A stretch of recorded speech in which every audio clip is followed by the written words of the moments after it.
That one glorious word represents more than just the geography between the Sabine and the Rio Grande. It represents a unique idea and way of life. A life of rugged individualism, proud self-reliance, gritty toughness, and fierce independence. That is what made Texas, and that is what will save her again. Howdy, folks. Sam Houston here. I want to thank you for tuning into the Feed Bandit podcast. Feed Bandit is the Texas first outdoors brand built by rabid Texans, for rabid Texans, and all those who aim to be one someday. We unapologetically promote the ideals that shape our Texas pride and Texas first patriotism through our love of hunting, the outdoors, and the gear and apparel we create. Texas, above all else, preserve the tradition, protect the legacy. Check us out at feedbandit.com. And to repeat that great rallying cry from a former colleague of mine, liberty or death. Now, enough of my talking. Here are a couple of bandits that love Texas as much as I do. Enjoy.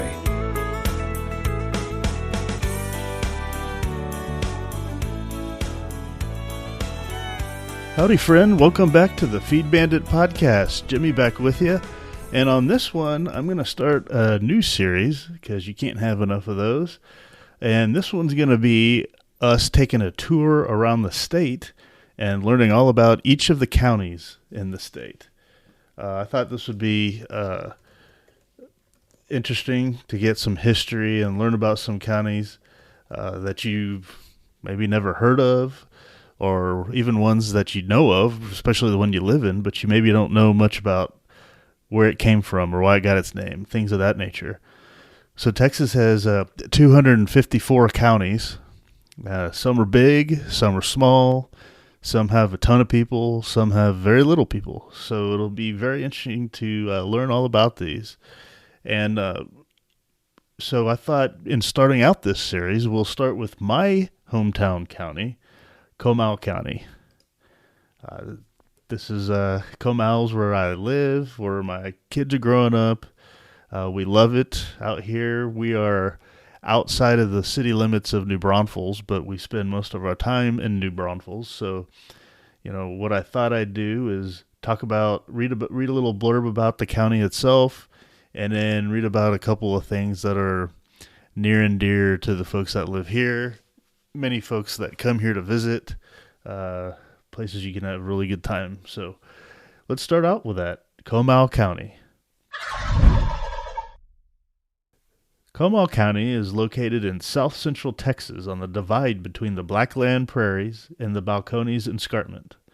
Its largest city and county seat, New Braunfels, is 29 miles northeast of San Antonio and 45 miles southwest of Austin. And I always get a half chuckle, half annoyance when I hear people say, "Oh, New Braunfels, yeah, we're outside of Austin." I'm like, no, we're not outside of Austin. If anything, you say we're outside of San Antonio. We're like I'd consider us like the McKinney of San Antonio, basically. If you can picture like how far we are from downtown San Antonio. So I'll continue here. The county center lies at 29 degrees, 48 minutes north latitude, and 98 degrees, 17 minutes west longitude. For all of you compass phobes, I guess, out there. Compass files, I should say. The county comprises 555 square miles of prairie and hill country terrain. The eastern quarter, below the Balcones Escarpment, is gently rolling grass and cropland, ranging in elevation from 600 to 750 feet above sea level. The Blackland Prairie soil of this section is loam and with clay subsoils and is well suited for cultivation. The elevation of the northwestern three-quarters of the county ranges from 750 to roughly 1,500 feet above sea level. The loam in this section varies from shallow to deep and has proven better suited for grazing than for cultivation. The hill country terrain supports more timber, live oak, mesquite, and ash juniper, and fewer grasses than the prairies of eastern Comal County. Indigenous wildlife includes deer, dove, rabbit, turkey, squirrels, ringtail cats, skunks, bobcats, and coyotes. Ranchers have also introduced several exotics into the area, including axis deer, cycad deer, and Barbados sheep. And I will add, in my neighborhood, there is an elk walking around, which is pretty crazy to consider and see. The annual precipitation averages 33.19 inches, and the average temperature range from a low of 40 degrees in January to a high of 96 degrees in July. And we feel every bit of that. The growing season lasts 265 days. Mineral resources include limestone, sand, and gravel. These have become the basis of a construction materials industry in the county. Yeah, we have a lot of quarries around here. The Guadalupe River, and since 1964, Canyon Lake, drain the central hills and valleys of the county. Cibolo Creek, which empties into the San Antonio River, forms the southwestern boundary of the county and is the primary drainage channel for that area. Numerous streams north and east of Canyon Lake flow north into the Blanco River in Hays County. The Balcones Fault Zone of the Edwards Aquifer is the primary source of groundwater in Comal County. Spanish explorers were familiar with the Comal Springs area, but evinced little interest in settling the region. After the expedition of Domingo Terán de los Rios in 1691, the old San Antonio Road crossed the Guadalupe River near the future site of New Braunfels. Subsequent French and Spanish expeditions, including those of Marquis de Aguayo and Luis Jutero de Saint-Denis, commonly passed through what later became southeastern Comal County. In 1756, Comal Springs became the site of the short-lived Nuestra Señora de Guadalupe mission. But, rather than fortify the mission against anticipated Comanche depredations, Spanish authorities closed it in 1758. Nearly a century passed before settlement became permanent. Although a Mexican land grant of 1825 gave title of the area around the springs to Juan M. Veramendi, in Veramendi, there is a giant development here called Veramendi, of course. So, everything, what's fascinating is if you do a little research around where you live, you start learning where a lot of names come from that name things, streets, areas, neighborhoods, things of that nature. During the 18th century, the springs and river, which had been called Las Fontanas and the Little Guadalupe, respectively, took the name Comal, Spanish for flat dish. It is thought that the name was suggested to the Spanish by the numerous small islands in the river, or by the shallow basin through which the river runs. The inhabitants of the region on the eve of settlement were primarily Tonkawa and Waco Indians, although Lipan Apaches and Karankawas also roamed the area. Early settlers' contacts with these peoples were generally uneventful.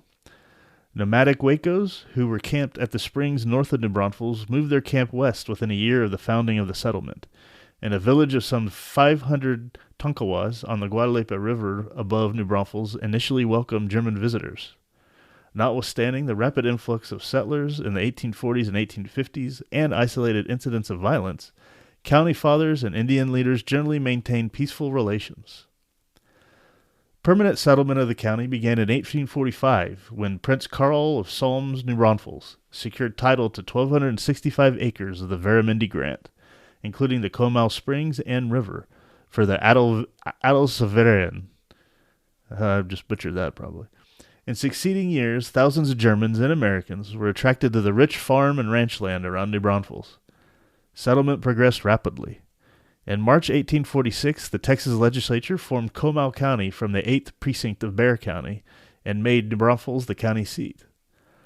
The final boundary determination was made in 1858 with the separation of part of western Comal County to Blanco and Kendall counties. The first county elections were held on July 13, 1846.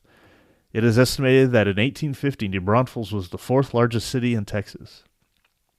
In 1854, the county commissioners divided the county into 8 public school districts, and in 1858, long before they were required by law to do so, New Braunfels citizens voted to collect a tax for support of public schools. The population of the county grew 133% between 1850 and 1860, and numbered more than 4,000 on the eve of the Civil War. Comal County was exceptional among the largely German counties of South and West Central Texas in the strength of its 1861 vote in favor of secession. The county contributed 3 all-German volunteer companies, 2 cavalry and 1 infantry, to the Confederate cause. There's little to suggest that the county's support for the Confederacy reflected enthusiasm for slavery. Free labor predominated over slave in all counties with large German populations. A survey of 130 German farms in Comal and 2 other counties in 1850 revealed no slave laborers. By 1860, as Anglo-Americans settled alongside German pioneers, blacks still made up less than 5% of county residents, and the family remained the primary source of labor.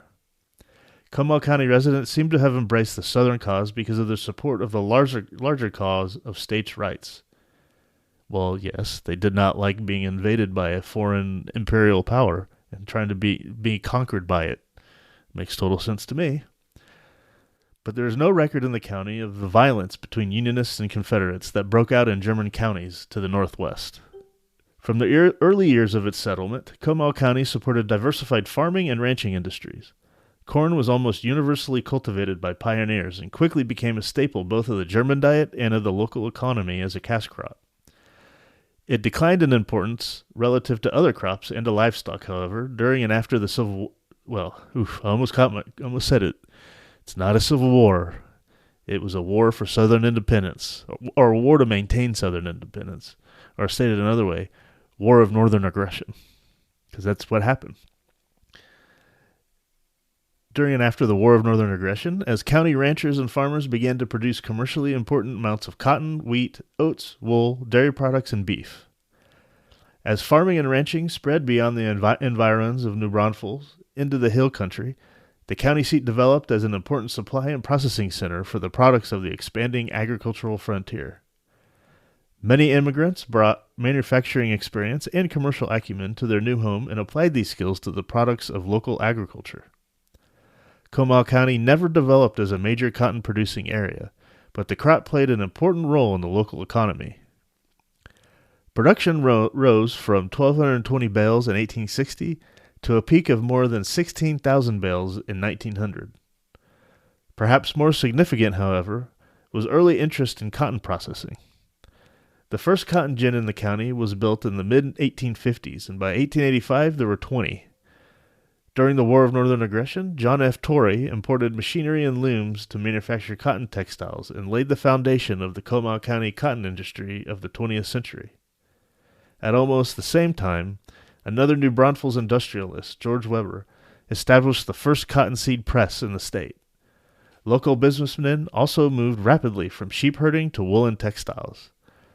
Production of raw wool expanded from 621 pounds in 1850 to 72,000 pounds in 1890, and in 1867 a company for the manufacture of woolen products was organized in New Braunfels. County population growth slowed after the rapid expansion of the 1850s. From 4,030 in 1860, it reached 8,824 in 1920. In these years, cotton and wheat peaked and were supplanted in importance by oats and dairy products. Oat cultivation surpassed 200,000 bushels annually. Production of milk approached 1 million gallons, and that of butter neared 200,000 pounds before 1920. Corn culture and livestock remained important sources of income. Production of corn reached as much as 439,000 bushels annually in the years after World War I, while the number of cattle, though fluctuating wildly, grew to an annual average about 20,000 head in the 20th century. Near the end of the 19th century, goat ranching also became a significant part of the county economy. In the 1930 agricultural census, goats outnumbered sheep 22,000 to 15,000. As county agricultural production expanded, so did the scale of industry. The value of county manufacturers grew inconsistently until 1890s, when it increased nearly tenfold to more than $950,000. It grew again almost fivefold by 1920. Although the value of manufactured products approached $5 million in 1920, the number of manufacturers fell after 1900 from 60 to 29. Improvements in transportation and in power generation allowed a shift toward larger industrial concerns and the expansion of production. By the turn of the century, the International Great Northern and Missouri, Kansas, and Texas railroads had replaced the stagecoach and ox cart in the passenger and freight hauling business, and linked the county with state and national markets. At the same time, the electricity began to replace water and steam power in New Braunfels industry. By the 1920s, Comal County had established itself as a manufacturing and shipping center for textiles, garments, flour, and construction materials. After World War I, Comal County farming declined relative to ranching, though the number of livestock, particularly cattle, sheep, goats, hogs, and poultry, remained relatively constant until 1960. Production of the primary commercial crops of the 19th century, corn, cotton, and oats, fell in most decades after 1920. The agricultural census indicates that cotton cultivation ceased altogether in the 1950s. From a peak in 1920 of 439,000 bushels, corn production fell to slightly more than 60,000 bushels in 1970. The oat harvest in the same period dropped from 217,000 bushels to 41,000 bushels, while the number of cattle, goats, and sheep and poultry increased in most censuses through 1950. That year, county ranchers raised 20,000 cattle, almost 60,000 sheep and goats, and 63,000 chickens, turkeys, and other barnyard fowl. By the end of the decade, the number of goats alone surpassed 50,000. By mid-century, mixed stock raising and the production of hay and feed grains, particularly sorghum, supplanted the commercially important crops of the 19th century as the basis of Comal County's agricultural economy. After hybrid seeds became widely available in the 1950s, the yield from sorghum culture leapt from 4,000 bushels in 1940 to almost 250,000 bushels in 1969. Except during the decade of the Great Depression, the value of county farms and ranches rose steadily in the 20th century, but the variety and number of agricultural enterprises in the area declined just as consistently. From a high of 899 in 1910, the number of Comal County farms dropped to 584 in the early 1980s. The bulk of agricultural income was increasingly concentrated in livestock and its products. In 1968, cash receipts from crops amounted to $385,000. That derived from livestock exceeded $2.6 million. That ratio held steady through the following decade. In 1985, cattle, goats, sheep, and poultry generated roughly 85% of the county's $8 million agricultural income. As the diversified farms and ranches of the original Comal County agriculturalists gave way to the livestock economy of the 20th century, local industrialists were increasing the scope and scale of county manufacturers. By 1982, 50 manufacturers employing almost 30% of the county labor force had a gross product of more than $188 million. The production of such construction materials as gravel, sand, limestone, crushed stone, and concrete, in addition to the manufacture of textiles and clothing and the milling of wheat and corn, were still the mainstays of the industrial sector and accounted for more of its expansion. Metal and woodwork and food processing also became important industries. The county grew rapidly after World War II and boomed after 1970. From 16,000 residents in 1950, the population expanded by 21% in the subsequent decade, and by the same amount in the 1960s, reaching 24,000 by 1970. In 1980, the figure was 36,000, a 50% increase from the previous census. The emergence of tourism as a primary industry, as well as attendant increases in retail and service employment, explains much of the population growth. The county is located in the corridor along Interstate Highway 35 between San Antonio and Austin, and in 1973 was included in the San Antonio Metropolitan Statistics Area. Between 1970 and 1984, the number of residents employed in trade nearly doubled to 2,200, and the number of jobs in service industries increased more than 600% to 2,000, and employment in financial, insurance, and real estate business rose 400%. Since its impoundment in 1964, Canyon Lake has transformed a rural stretch of the Guadalupe River Valley in northern Comal County and one of the largest rural population centers in central Texas. By 1984, more than 80 subdivisions had been built on the shores of the lake and in the hills surrounding it. The number of permanent residents is estimated at 12,000 to 15,000 people. The area is especially popular with retired people. Canyon Lake and the scenic river valley below the dam have also served as the focal point for revitalization of a tourist industry in the county that dates to the early years of the century, when the International Great Northern Railroad promoted New Braunfels as a tourist destination for San Antonians. Capitalizing on the natural and historic attractions offered by the Guadalupe River by natural bridge caverns, and by the county's German heritage, tourism in the mid-1980s supported some 30 hotels and motels, as well as resort condominiums around New Braunfels and Canyon Lake. Comal County was founded and initially populated under the sponsorship of the Association for the Protection of German Immigrants in Texas. The county was perhaps one half German born in the 1850s. The influx of Americans from the Old South and border states in subsequent years diluted the Germans' early predominance, and by 1890 only about 1 in 5 county residents was a native German. When the children of German immigrants are included in the 1890 figure, however, German stock still comprised roughly 75% of the county population. The flow of German immigrants dwindled after the War of Northern Aggression, and by 1940 only 1.6% of county residents were native Germans. But their influence on the social and cultural life of the area endured. The first newspaper in the county, the New Braunfelser Zeitung, later called the New Braunfels Herald Zeitung, was published exclusively in German until after World War II. Social clubs and an annual celebration of the county's German heritage, the Wurstfest, begun in the 1960s, have also served to maintain the ethnic identity and cultural legacy of the original settlers. With the exception of Mexican migrants, no other single foreign nationality settled in significant numbers in the area. Mexican immigration peaked during the period of the Mexican Revolution. The 1930 census recorded 3,600 ethnic Mexicans in the county, or 30.5% of the total population, though there were nearly twice as many Hispanic surname residents when they were next recorded in 1870. Their number did not grow as quickly as the population of the county as a whole. By 1980, when 8,700 Mexican Americans were counted, they made up 24% of the county population. The 1860 census recorded only 193 African Americans in Comal County. And in 1870, when blacks constituted 31% of the state population, they made up just 7.1% of the county by total. By 1980, blacks constituted barely 1% of the area population. Within the context of the state's historic loyalty to the Democratic Party, Comal County voters have been a remarkably independent lot. Although the county's antebellum voting record was in line with statewide trends, in 1840, 1852, and 1856, the county's voters overwhelmingly supported the Democratic candidates, and in 1860 almost unanimously voted for John Bell of the Constitutional Union Party.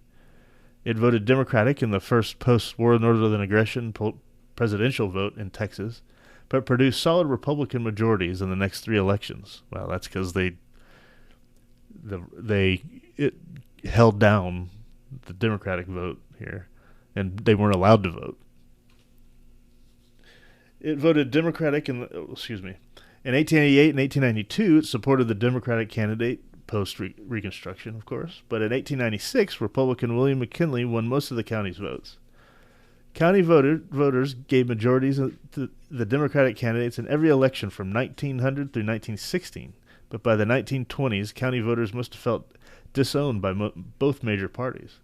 In 1920, plurality of the county's votes went to American Party candidate James Ferguson, and in 1924, 74% of Comal County voters rejected both the Republican and Democratic nominees for progressive leader Robert La Follette. 4 years later, perhaps with prohibition uppermost in voters' mind, the county returned to the Democratic fold 4 years earlier than the states as a whole, where they remained through the worst years of the Great Depression. In 1940, when Texans voted by more than 4-1 to return Franklin D. Roosevelt to the White House, Comal County reverted to Republicanism.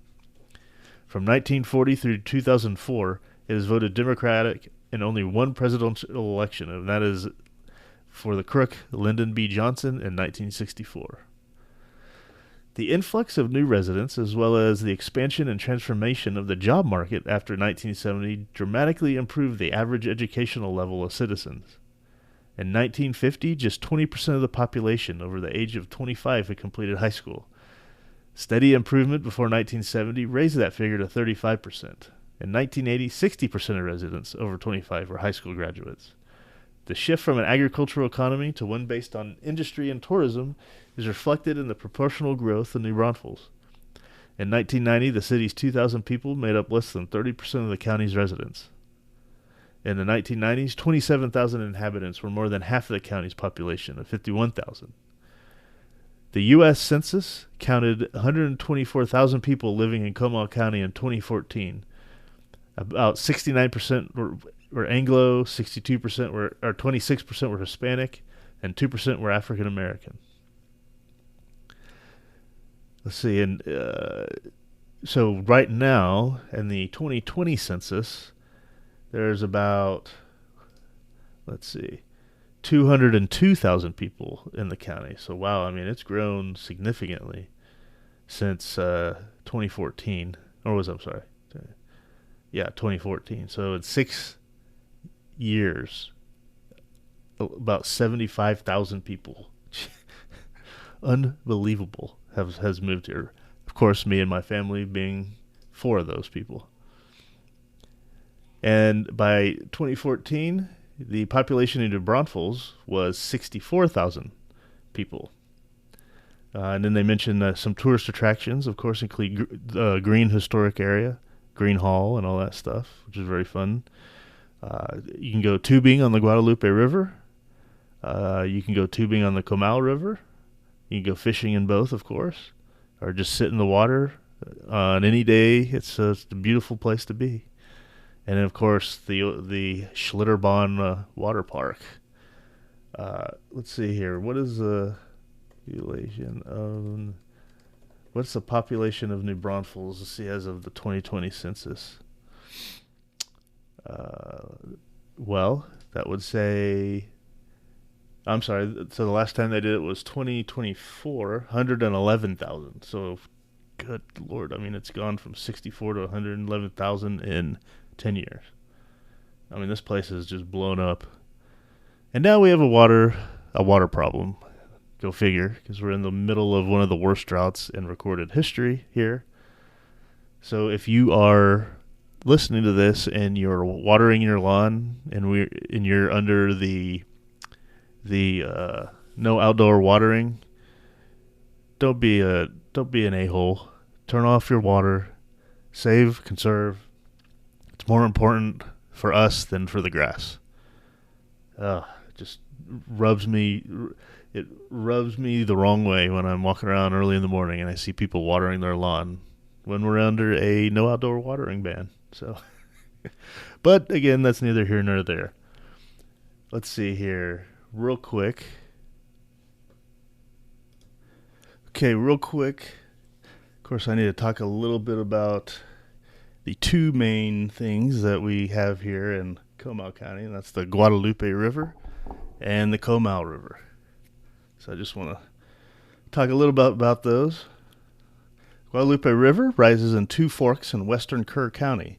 Its North Fork begins just south of Highway 41, 4 miles from the Rios Kerr County line, and runs east for 22 miles to its confluence with the South Fork near Hunt. The South Fork rises 3 miles southwest of the intersection of State Highway 39 and Farm Road 187, and runs northeast for 20 miles to meet the North Fork. After the 2 branches converge, the Guadalupe River proper flows southeast for 230 miles, passing through Kerr, Kendall, Comal, Guadalupe, Gonzales, DeWitt, and Victoria counties. It then forms the boundary between southern Victoria County and Calhoun County, and between Calhoun and Refugio counties before reaching its mouth on San Antonio Bay. The Guadalupe's principal tributaries are the Comal and the San Marcos rivers. Its drainage area is about 6,000 square miles. The upper Guadalupe flows across part of the Edwards Plateau. Near the river, high limestone bluffs support bald cypress, mesquite, and grasses. The Balcones fault line, which the river crosses near New Braunfels, marks a transition to the coastal plains. Sections of the upper and middle reaches of the river are suitable for canoeing, but a number of small waterfalls prevent uninterrupted navigation of the entire river. The lower Guadalupe is generally much quieter and has more sandbars than lend themselves to camping and day use. The name Guadalupe, or Nuestra Señora de Guadalupe, has been applied to the present river, at least in its lower course, since 1689, when the stream was so named by Alonso de Leon. Domingo Terán de los Rios, who maintained a colony on the river from 1691 to 1693, renamed it San Agustin, but the name Guadalupe continued to be used. Most of the early explorers included Father Isidro Felix de Espinosa, Domingo Ramon, and Marquis de Aguayo. They called the Guadalupe River the San Ibon, above its junction with the Comal, and referred to the Comal River as the Guadalupe. Above the mouth of the Comal, the name Guadalupe was applied to the present river at least as early as 1727, when Pedro de Rivera de Velion so referred to it. Artifacts dating from the Archaic era have been found in the Guadalupe River Valley, suggesting that the area has supported human habitation for several thousand years. The peoples encountered by early explorers belonged to the Tonkawa, Waco, Lipan Apache, and Karankawa Indians. These early inhabitants were gradually displaced by settlers from Mexico, Europe, and the United States. European settlement along the Guadalupe began as early as 1720s, when the Spanish established several missions above the site of present Victoria. In 1755, the short-lived San Xavier mission was established near San Marcos Springs. For a brief time in 1808, a settlement grew at the intersection of the Guadalupe River and the old San Antonio Road, but flooding and the threat of Indian raids made this site untenable. Settlements of a more permanent nature along the Guadalupe were not long in coming. However, Martin de Leon established Victoria near the mouth of the river in 1824, and in 1825 James Kerr founded Gonzales, 60 miles further upstream, where on the south bank a historical marker has been placed to commemorate the firing of the first shot for Texas independence at the Battle of Gonzales, October 2, 1835. During the 1830s, some 30 or 40 families homesteaded along the banks of the lower Guadalupe, which was an early boundary of the Power and Houston colony. Settlement further upriver increased in the late 1830s. Seguin, then called Walnut Springs, was surveyed by Benjamin McCulloch in 1839, and New Braunfels was founded in 1845, as we talked about earlier, by a group of German settlers led by Prince Karl Lasam's New Braunfels. In 1856, Kerrville was established on the upper Guadalupe. The construction of railroads through the middle and upper Guadalupe valleys in the 1880s brought large numbers of new residents to the area. Kerrville, Comfort, Luling, and Cuero were among the small communities on the Guadalupe that prospered with the arrival of the railroads. Projects to make the Guadalupe navigable were approved by the Mexican government in the late 1820s and early 1830s, but these were interrupted by the Texas Revolution. Some improvements to the lower reaches of the river were authorized by the Republic of Texas in the 1840s and by the Texas legislature in the 1850s. Large snags in the Guadalupe and Victoria made travel upriver impossible, but commercial routes were developed from Victoria to ports on the Gulf of Mexico. River traffic declined after the completion of the San Antonio and Mexican Gulf Railway from Victoria to Port Lavaca in 1861. Interest in the river's potential navigability was renewed in the early 1900s, but the 1935 study by the U.S. Army Corps of Engineers pronounced such a project economically unfeasible. Instead, the Corps proposed a canal paralleling the river to connect Victoria with the Gulf Intercoastal Waterway. The proposal was reviewed in 1950, and construction began soon thereafter. The 35-mile Victoria Barge Canal was opened to commercial traffic in the mid-1960s, thus eliminating the need to improve the Guadalupe itself for such a purpose. The steady flow from the springs that feed the Guadalupe and its tributaries have made the river an attractive source of water power. The Guadalupe Water Power Company was established in 1912, and by 1920 the company had built a series of dams between New Braunfels and Seguin in an effort to harness the river's power. Yes, and one of those dams on Lake Dunlap failed 10 years ago maybe, and it got on video. Look it up on YouTube. Pretty interesting. Flooding, however, continued to be a problem. In 1933, the state legislature established the Guadalupe Blanco River Authority to oversee the control, storage, and distribution of water from the Guadalupe and Blanco rivers. In 1950, the Corps of Engineers, in cooperation with the River Authority, began construction of the dam at Canyon Lake, several miles upriver from New Braunfels. After its completion in 1964, the dam provided the first effective flood control for areas downstream. During the early 1990s, the Guadalupe River continued to play a critical role in providing the surrounding areas with power, water, and recreation. Kerrville, New Braunfels, San Marcos, Seguin, Gonzales, and Victoria, as well as smaller communities such as Prairie Lee and Fentress, relied on the river for the municipal water supply. At least 6 power stations in the middle and lower portions of the river depended on a steady release of water from Canyon Dam, and the construction of several more such stations was under consideration. Recreation on the river, which included canoeing and inner tubing, as well as water parks and facilities available at Canyon Lake and Guadalupe River State Park, attracted large numbers of people to the vicinity and contributed heavily to the area's economy. Yeah, and like I said about being in that drought here, Canyon Lake is now, I think, 42% full. It's the lowest it's ever been since it was impounded in 1964. It's pretty scary. But the other river that I want to talk about is the Comal River. And it starts from an area called the Comal Springs, which is a large group of natural springs in Texas. It's on the northwestern edge of New Braunfels in southeastern Comal County. And after filtering through the Edwards and associated limestones, the spring's artesian flow issues from several fissures along the Comal Springs Fault and feeds Land O'Lake in the Comal River. In earlier centuries, Tonkawas and other Indians camped near the springs. The Spanish explorer Damian Massenet found a large group of Indians there when he visited the region in 1691.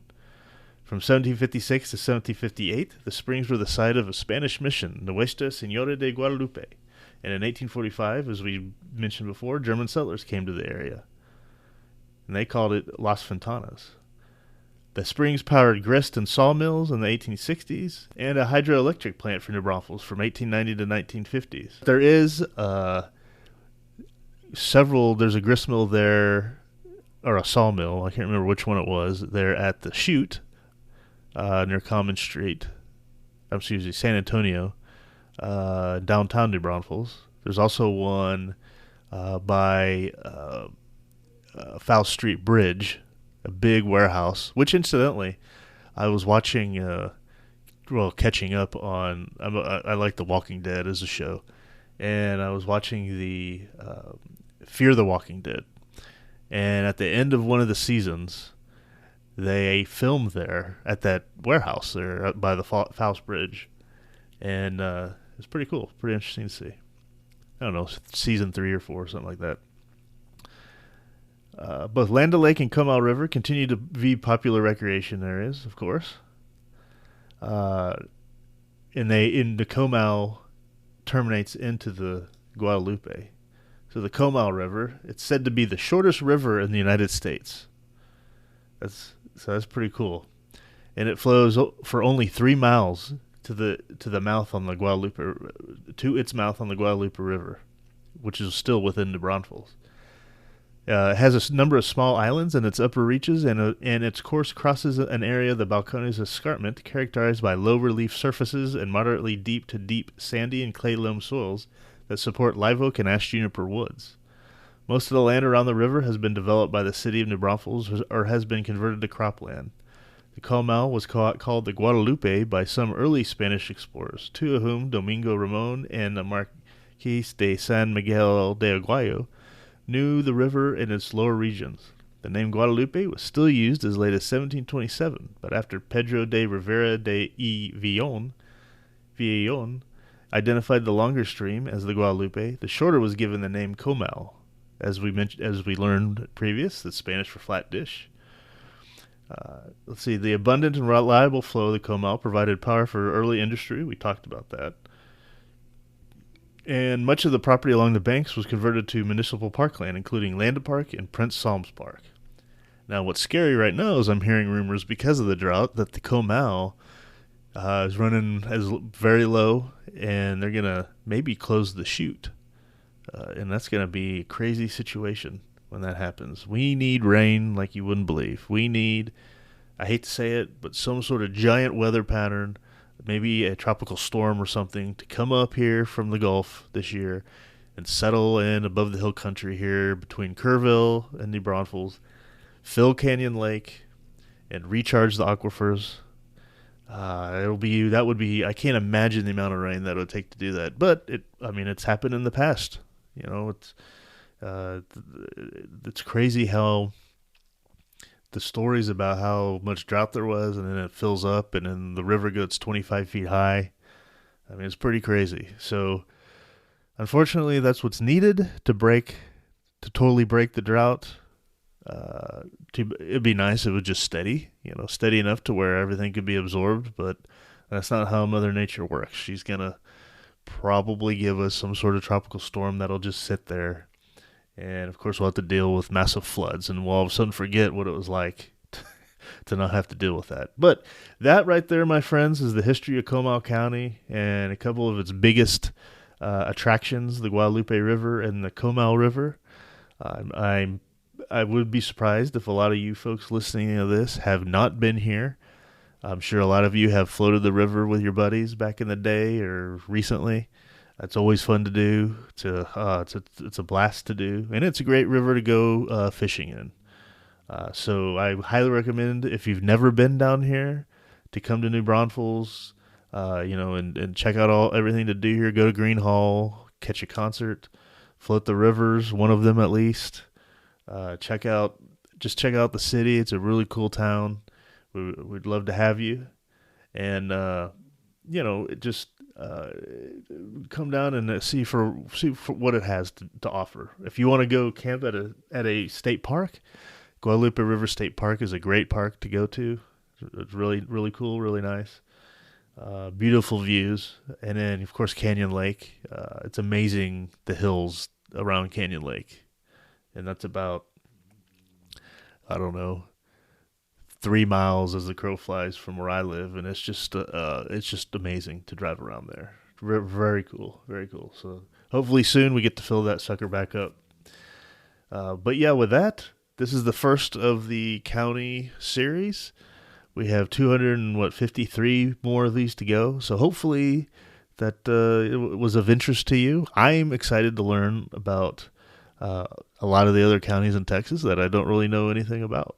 So hopefully, I'm sure some of them will not have much history. Some will have a lot of history. So we'll take them as they come, right? So I really appreciate you listening to this one. Stay tuned. We have more coming on not just Texas history, but of course, what are we here for? Talk about the outdoors.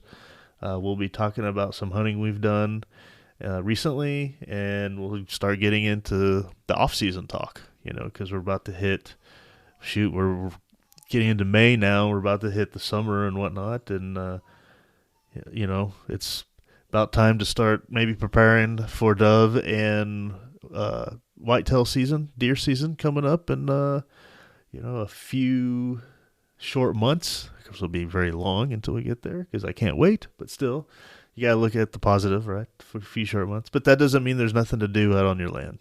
We're going to talk about predator hunting. We're going to talk about just ranch management and things of that nature to get everything ready to go. So you'll have an amazing fall coming up. So stick around. We're really excited for you to be here. And with that, just wanted to remind everybody out there, support your local feed store, and really appreciate you listening. And as old Corn Bandit says, go Texas, baby.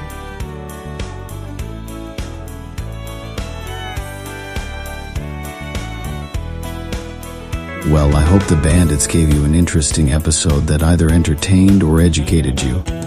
Or better yet, both. Hell, I told them this podcasting thing looks harder to do than defeating Santa Ana. So if you would, please help them out by sharing it with all your like-minded friends to help the Bandits get the word out. And don't forget to check us out at feedbandit.com and grab some gear and apparel to support the cause of Texas. Remember, Texas, above all else, preserve the tradition, protect the legacy. Finally, as I said some time ago on the eve of the great battle, and I vigorously repeat here again, be men, be free men, that your children may bless their father's name. Well, fellow bandit, until next time.